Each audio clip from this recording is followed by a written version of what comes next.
Our verse for today is in Nehemiah chapter 9, verses 19 to 21. Because of your great compassion, you did not abandon them in the wilderness. By day, the pillar of cloud did not fail to guide them on their path, nor the pillar of fire by night to shine on the way they were to take. You gave your good spirit to instruct them. You did not withhold your manna from their mouths, and you gave them water for their thirst. For 40 years you sustained them in the wilderness. They lacked nothing, their clothes did not wear out, nor did their feet become swollen.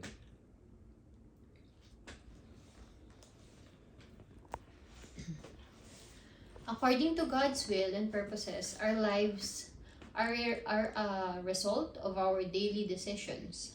Do we stay put or move on?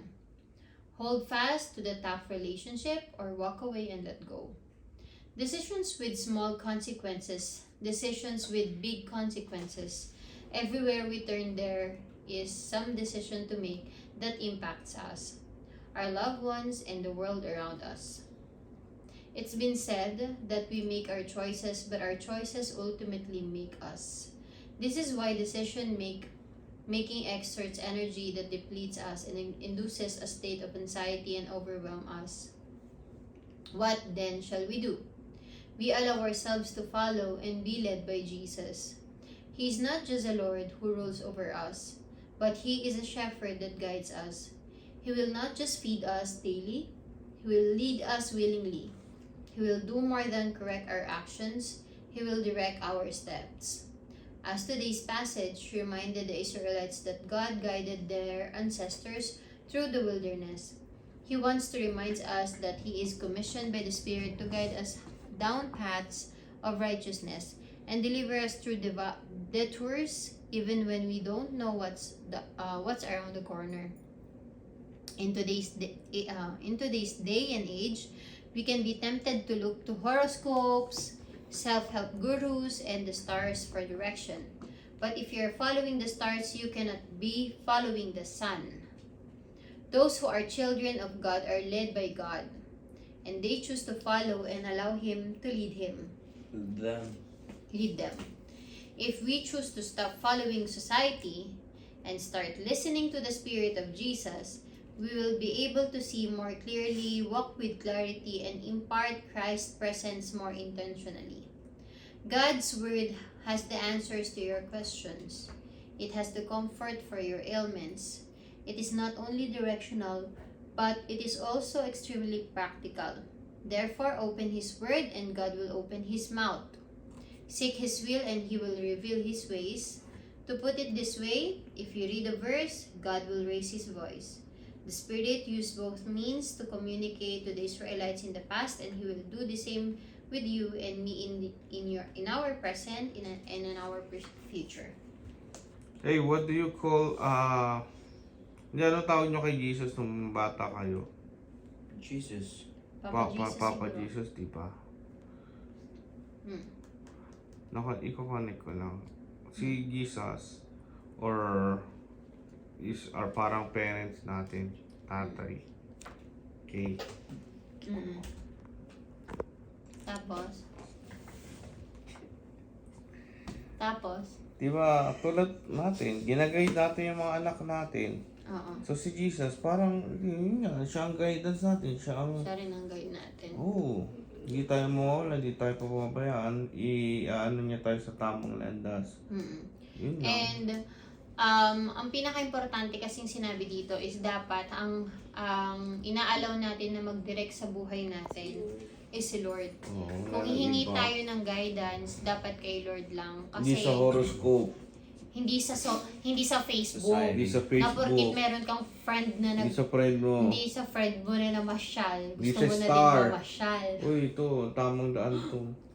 Isn't that the three wise men? Yeah. Didn't they get to Jesus? Through the stars. Yeah. But like literally stars, anak. Pero sila yung diba? Sila yung study ng stars. Sino yung mga yun? Three wise men. Yeah. Siguro. Aren't they prophets? Horoscope? That's not the Wala, point hindi right totoo now. yun. It's Mga not. It's That's not the point right Wait. now. Ang sinasabi dito na we should we should be led by Jesus The in our only- lives. Kasi kapag The ka Alpha, marami the tayong Omega.